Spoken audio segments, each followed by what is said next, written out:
Bonjour à tous, bienvenue pour cette nouvelle session de Pilates. Aujourd'hui, on va s'attarder au renforcement et à l'assouplissement des muscles qui soutiennent la colonne vertébrale, donc tous les muscles de votre dos et de manière plus générale les muscles de l'arrière du corps, y compris les fessiers et également l'arrière des cuisses. Donc il faut savoir que ces muscles, lorsqu'il y en a certains qui sont trop forts et d'autres trop faibles, ça peut provoquer des tensions dans votre dos, par exemple des tensions cervicales ou des tensions lombaires. Autre chose, lorsque vous passez longtemps en position assise, soit parce que vous travaillez de la maison, soit parce que vous travaillez dans un bureau, il y a également des déséquilibres qui se mettent en place dans votre dos. Et donc nous, notre objectif en Pilates, ça va être de rétablir l'équilibre dans le corps et également d'avoir un meilleur soutien donc, pour tout notre corps et pour nos déplacements par la suite. Pour la session d'aujourd'hui, je vous propose également d'utiliser pour la première fois un petit peu de matériel, à savoir une ceinture. Donc moi j'ai pris une ceinture de peignoir, mais vous pouvez également adopter une ceinture classique, en cuir ou autre. L'important c'est qu'elle soit suffisamment souple pour pouvoir vous en servir dans les mouvements que je vais vous proposer aujourd'hui. Donc la session de Pilates va toujours démarrer par une mise en place des référentiels, en particulier votre respiration et également votre centrage. Ça, ce sont vraiment les piliers de votre session de Pilates, comme on l'a pu le voir jusqu'à présent. Et ensuite, vous allez voir également les mouvements qui vont donc permettre à votre corps de se tonifier par l'arrière. Donc ce que je vous propose, c'est de commencer dans une position assise, donc sans le matériel immédiatement, donc position assise de façon à pouvoir être confortable et ressentir votre respiration. La respiration en Pilates se situe dans la cage thoracique. Donc chaque fois que vous allez inspirer, vous allez faire entrer l'air par le nez et ouvrir vos côtes. Donc c'est intéressant, même au-delà du mouvement, de faire cette respiration indépendamment pour permettre déjà de mettre en place le souffle, de se concentrer dessus, et ensuite ce sera plus facile de l'intégrer à votre mouvement. Donc moi ce que je vous demanderai en premier, ça sera de placer vos mains sur vos côtes et de mettre cette respiration en accordéon. Donc chaque fois que vous inspirez par le nez, vous allez ouvrir la cage thoracique et donc repousser les mains vers les côtés. Et chaque fois que vous expirez, vous allez sentir vos côtes se refermer et l'air qui va lui ressortir par la gorge. Donc quand vous ressortez l'air par la gorge, imaginez qu'il y a une vitre devant vous, près du visage, et que vous voulez faire de la buée sur cette vitre. La bouche est entrouverte et je viens souffler sur la vitre. Donc inspiration, j'ouvre les côtes lentement. En expirant, je souffle sur la vitre.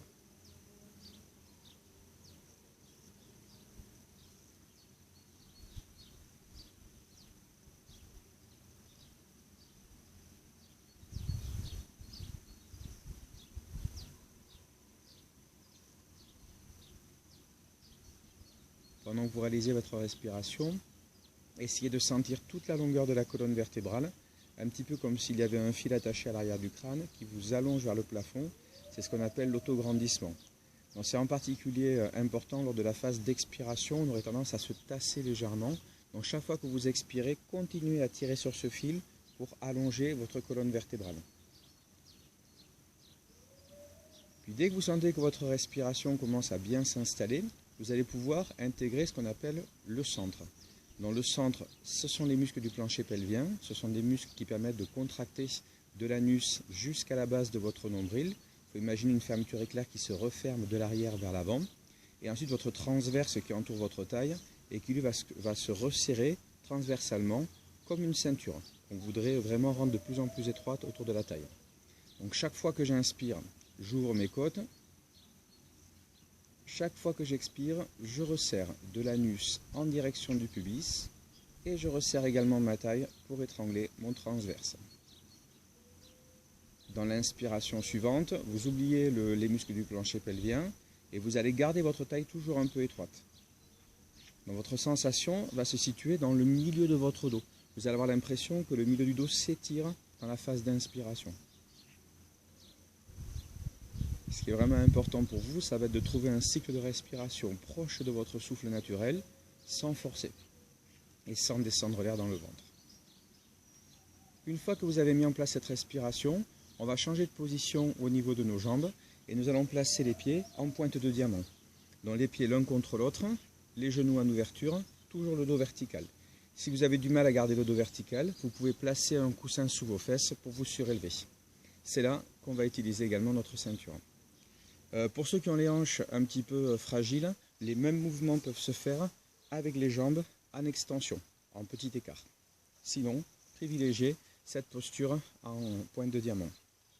Vous allez récupérer votre ceinture, vous pouvez la doubler quand elle est trop longue comme moi, et vous allez placer vos bras en face de votre cage thoracique. Dans la phase d'inspiration, je redresse les côtes, je maintiens mon autograndissement et je m'installe sur l'avant de mes fessiers, ce qu'on appelle les ischions. Les ischions, c'est la pointe qui se situe à la base des fesses. Donc chaque fois que vous inspirez, vous grandissez. En expirant, vous contractez votre centre et vous allez pivoter les côtes de 20 degrés vers le côté droit ou le côté gauche. Chaque inspiration, je reviens au milieu, je maintiens les omoplates en ouverture. Et en expirant, je fais la même chose de l'autre côté.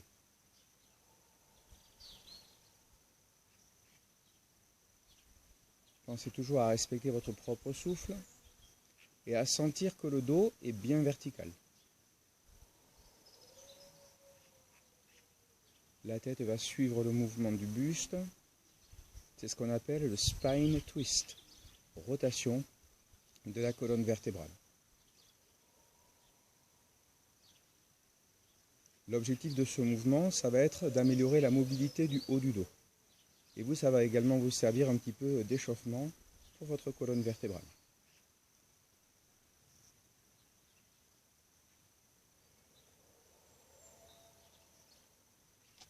Au fur et à mesure que vous vous sentez bien dans le mouvement, vous allez effectuer des effets de traction au niveau de vos mains. Donc chaque fois que vous allez pivoter vers le côté gauche, votre main gauche va tirer et la main droite va retenir. Puis quand vous allez revenir au milieu, c'est le contraire. La main va tirer à droite et la main gauche va retenir. À nouveau, expiration, rotation. Inspiration, élévation.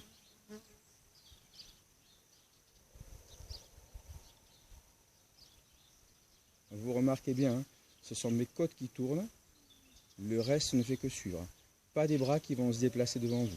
C'est vraiment la cage thoracique qui fait la rotation, et uniquement la cage thoracique.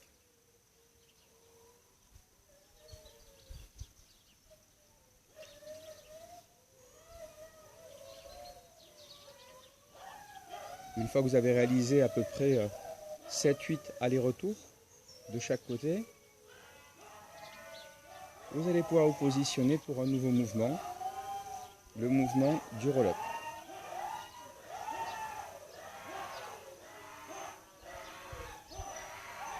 Expiration, je relâche, puis je relâche un petit peu mon dos, et là, je me place pour le roll-up. Dans la préparation au roll-up se fait en position assise. Vous vous installez sur vos ischions, comme on l'a vu précédemment, avec le dos en autograndissement, et toujours votre ceinture devant vous. Donc, même principe. Si jamais vous sentez que le bassin a du mal à se positionner, vous pouvez garder vos jambes fléchies. Si jamais vous vous sentez bien, vous pouvez alors allonger vos jambes devant vous et faire le roll-up avec les jambes tendues. Ça demande un tout petit peu plus de souplesse. Sinon, position intermédiaire, genoux semi-fléchis. Une fois en position, on va commencer par le mouvement en éducatif. Donc vous placez vos bras devant vous, vous redressez votre colonne vertébrale, regardez loin devant.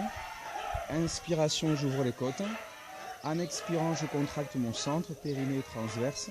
Et je viens arrondir le bas de mon dos. Uniquement le bas du dos. Je m'arrête sans poser au sol. Inspiration, je ne bouge pas. La nuque est longue. En expirant, je serre le centre. Et je viens remonter toujours en conservant le dos légèrement arrondi. Phase d'inspiration, vous reposez sur les ischions pour redresser la colonne vertébrale. On continue ce mouvement.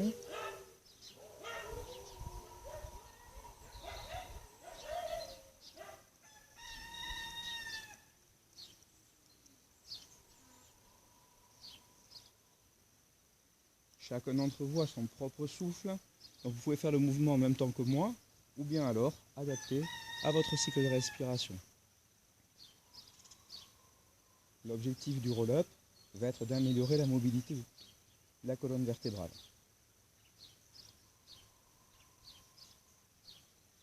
Dès que vous vous sentez bien, on va aller un tout petit peu plus loin. Donc vous allez inspirer en remontant vos bras. Remarquez bien l'angle.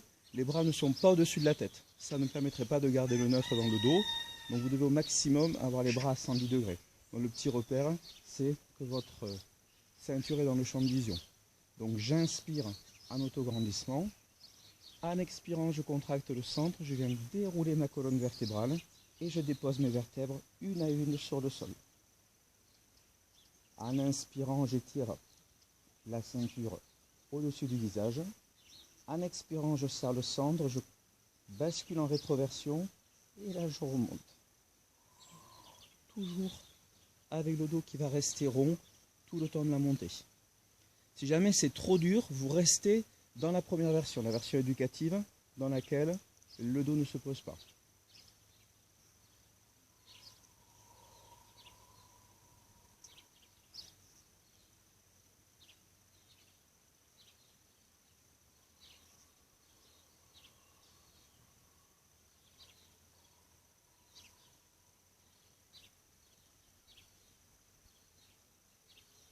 Chaque fois que je pousse sur mes fesses, je sens un étirement derrière mes cuisses.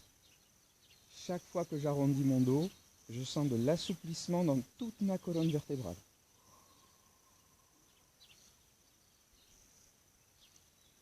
Respectez la neutralité de votre dos. En fin de montée, les épaules sont toujours basses et le bassin en neutre. Donc aucune cambrure excessive.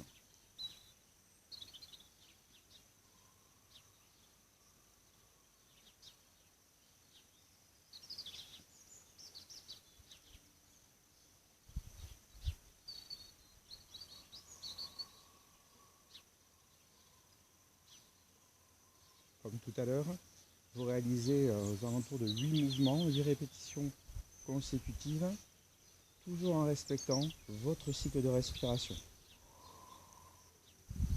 C'est important que pendant tout le mouvement, vous conserviez les jambes parfaitement tendues. Ça permettra d'avoir un meilleur ancrage dans le sol. Et ce qui peut vous aider, en tout cas si vous avez pris l'option jambes tendues, ce qui peut vous aider, ça va être de contracter le dessus des cuisses lorsque vous remontez. Donc quand je descends, je presse mes talons dans le sol. Quand je remonte, je contracte mes cuisses au maximum.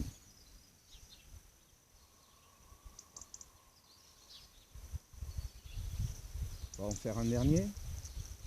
Et à la fin de celui-ci, vous resterez sur le dos.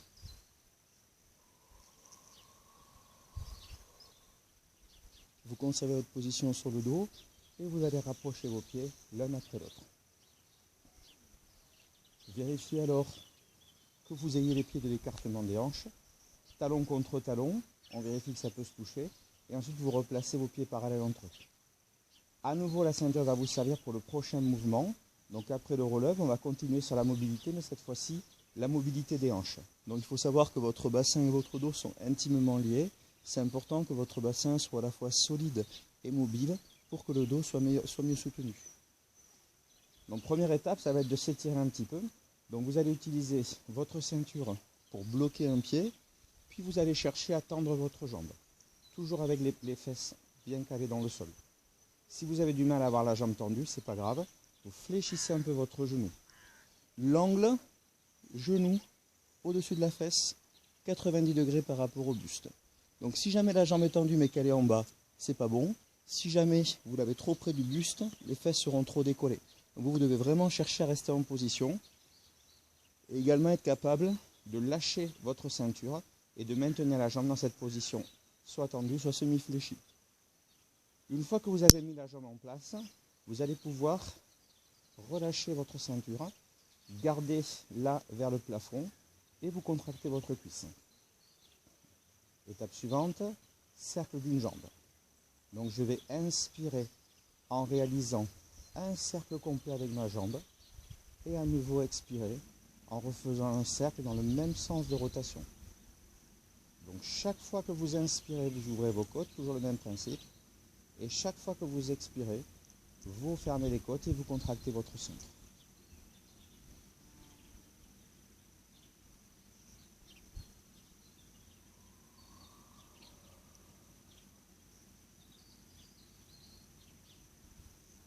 Donc ce mouvement est assez exigeant. Il va permettre de tonifier le dessus de votre cuisse, le droit antérieur. Et également l'adducteur, c'est le muscle qui se situe à l'intérieur de votre cuisse. Il s'agit donc du cercle d'une jambe, le One Leg Circle. Vous allez réaliser entre 6 et 8 mouvements dans un sens, puis vous bloquez dans l'inspiration. Et en expirant, vous changez le sens de la rotation pour à nouveau réaliser entre 6 et 8 mouvements. Si vous trouvez que la tête tire trop en arrière, pensez à rentrer votre menton, voire même à soutenir la tête avec un petit coussin. Puis une fois que vous avez fait vos mouvements dans les deux directions, pour la première jambe, en inspirant, vous bloquez, en expirant, vous fléchissez, vous reposez. Puis vous allez changer de jambe. Donc toujours un étirement préalable. J'allonge la jambe au plafond. Comme tout à l'heure, j'ai l'option de garder le genou semi-fléchi.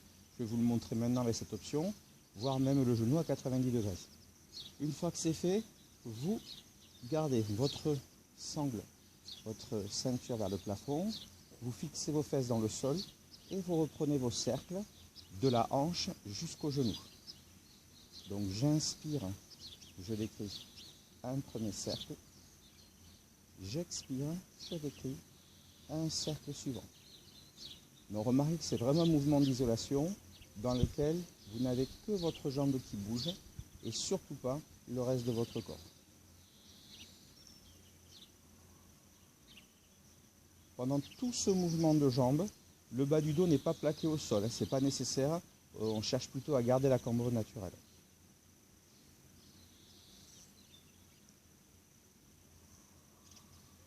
Une fois que vous avez fait vos 8 mouvements, vos 8 cercles, vous inspirez en bloquant et en expirant, vous changez le sens de la rotation. Toujours pour réaliser vos 8 cercles.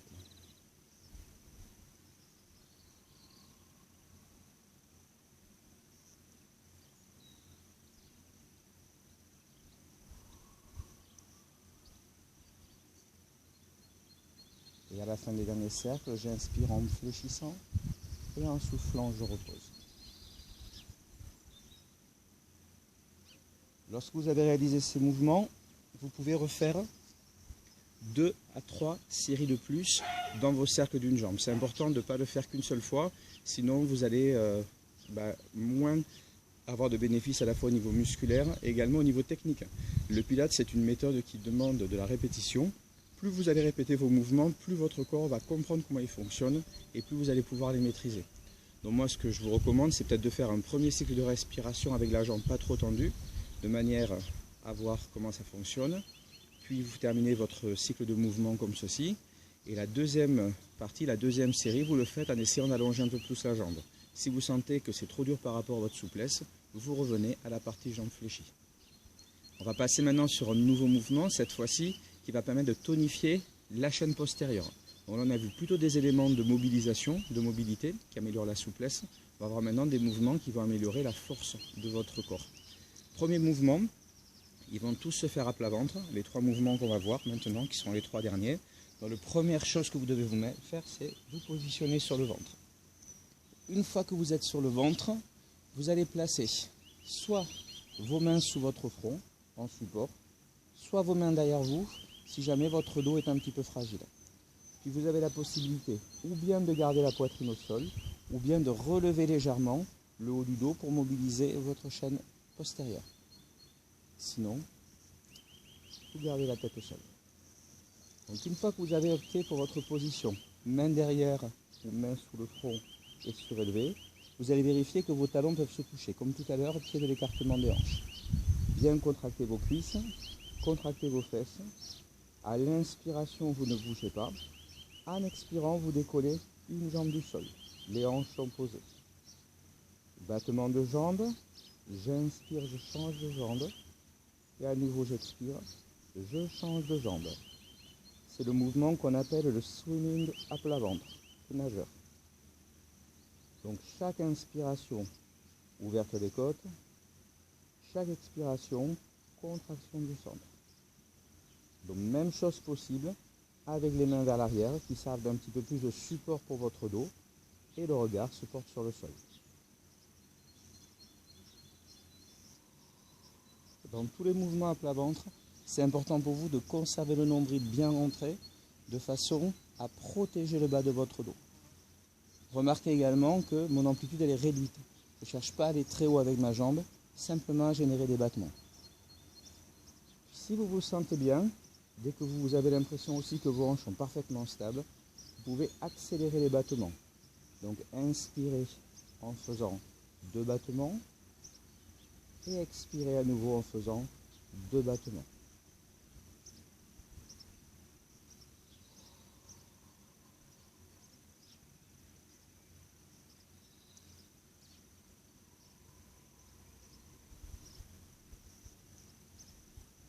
Et si vous êtes encore bien, que le bassin est parfaitement stabilisé, vous augmentez encore la vitesse de vos battements.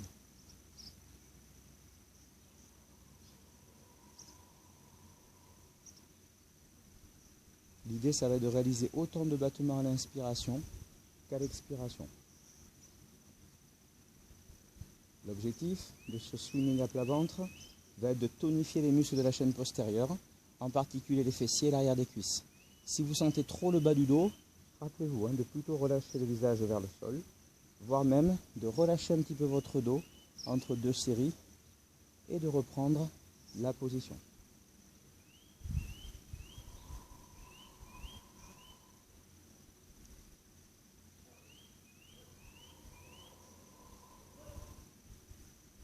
Une fois que vous avez réalisé entre 15 et 16 mouvements de battement de jambes, vous pouvez bloquer et reprendre une série.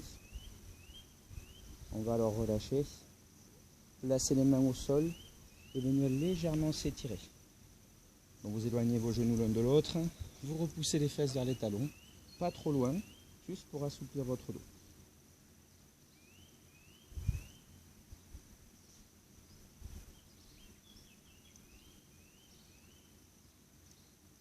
Puis on continue avec le mouvement du swimming, mais cette fois-ci à 4 pattes.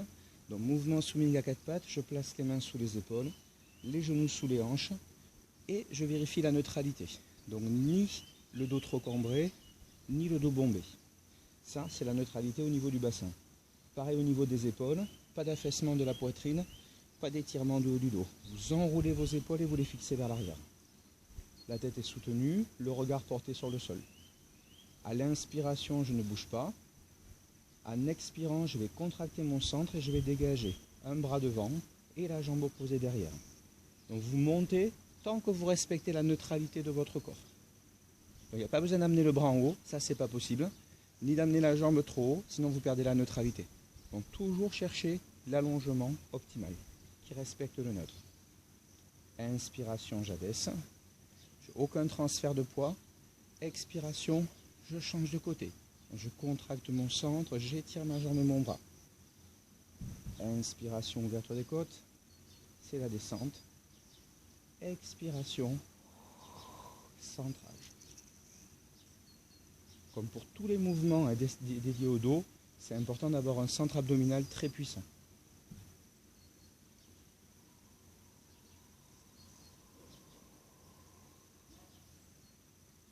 Si vous trouvez que c'est trop difficile, vous pouvez très bien garder la main et le pied au sol. C'est meilleur pour votre équilibre et également, ça vous donnera un petit peu plus de stabilité.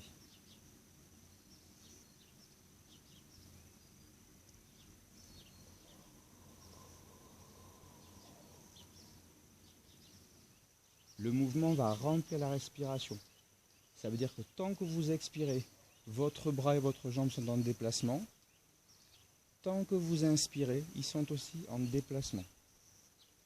Chaque fois que vous ramenez le bras et la jambe, ils doivent se retrouver à la verticale de la hanche et à la verticale de l'épaule.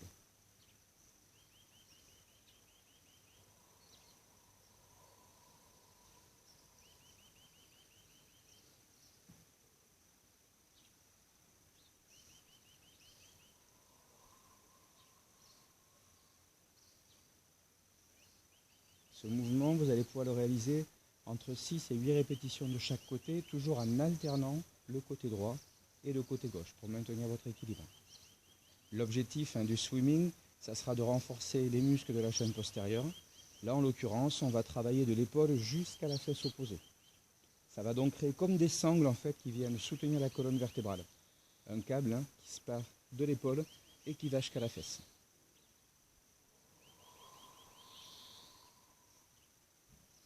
On va en faire encore 2 de chaque côté. Toujours en respectant votre respiration naturelle.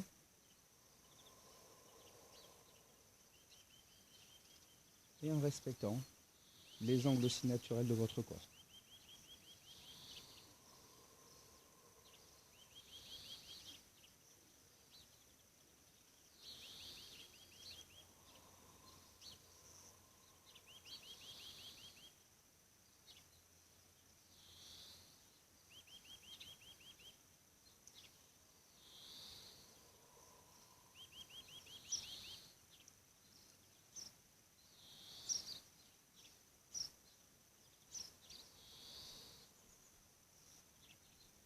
Et une fois que vous avez réalisé vos 2 mouvements, vous allez pouvoir à nouveau étirer un petit peu votre dos. On arrive au dernier mouvement pour cette session dédiée au dos. Le Swan Dive, le plongeon du cygne, c'est un mouvement qui va se placer sur le ventre. Donc vous allez commencer par mettre vos pieds en dedans. Au lieu d'avoir les pieds à plat, vous tournez les orteils en dedans et vous ouvrez vos talons. Ça permet de relâcher la tension des muscles fessiers. Une fois que vous avez mis en place la position de vos pieds, vous avez vos hanches qui sont calées, votre ventre qui est creusé.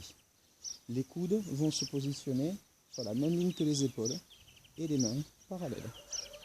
Le regard dans le sol, enroulez vos épaules, fixez vos omoplates dans le haut du dos. Donc ça, c'est la position de départ. Le ventre est creusé, toujours pareil dans les positions ventrales. En inspirant, je ne bouge pas. En expirant, je contracte mon centre, je viens mobiliser le haut du dos en relevant à peine. Donc pas la peine d'aller chercher trop de hauteur. L'idée, ça va être d'utiliser uniquement la partie supérieure de votre dos, celle qui part du milieu de la colonne vertébrale. Donc j'expire, je monte. J'inspire, je reste. J'expire, je redescends. Inspiration, je reste, autograndissement. Expiration, contraction du centre, je relève. Ce ne sont pas les bras qui poussent, hein. C'est vraiment la force du dos qui vous fait redresser.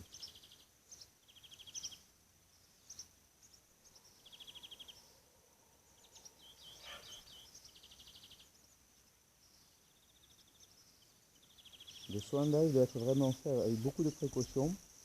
Si vous mettez trop d'intention dans votre mouvement, trop d'amplitude, vous allez casser vos longueurs.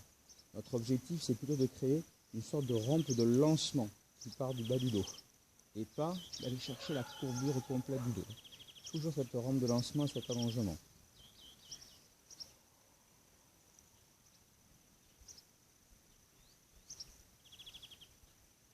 Desserrez vos fessiers. Essayez de sentir que le soutien part d'abord des hanches et du centre abdominal.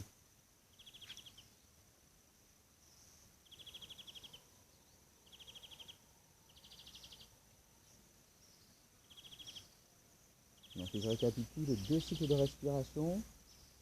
Expiration, je monte depuis le milieu du dos. Sans que la tête se déplace, elle suit le mouvement du buste. Inspiration, je reste en place, je me grandis. Expiration, je redescends en contractant le centre. Je respecte toujours la neutralité au niveau des hanches.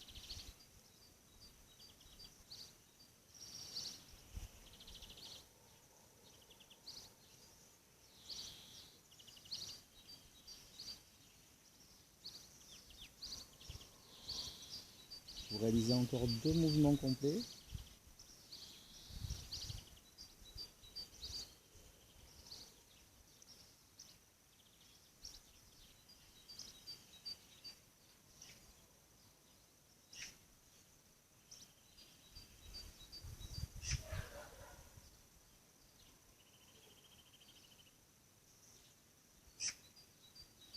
Et une fois que vos 2 mouvements ont été réalisés, vous allez à nouveau repousser le sol avec les mains et étirer votre dos.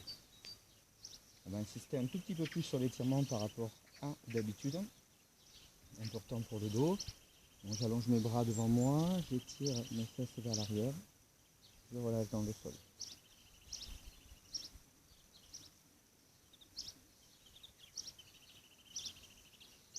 Si jamais ça tire un peu trop, vous allez moins loin sur le premier cycle de respiration. Vous inspirez en remontant et en soufflant, vous allez chercher un tout petit peu plus loin l'allongement de votre colonne vertébrale.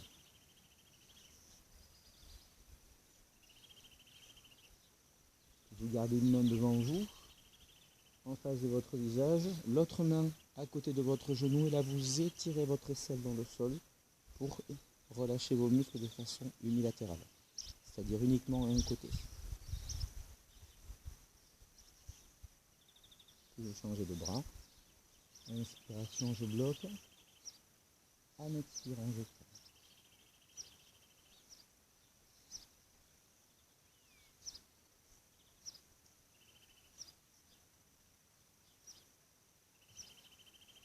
Alors les deux mains devant vous. Vous vous installez dans la posture du cheval, un petit peu comme on fait en yoga. Et là, vous étirez comme un chat votre colonne vertébrale.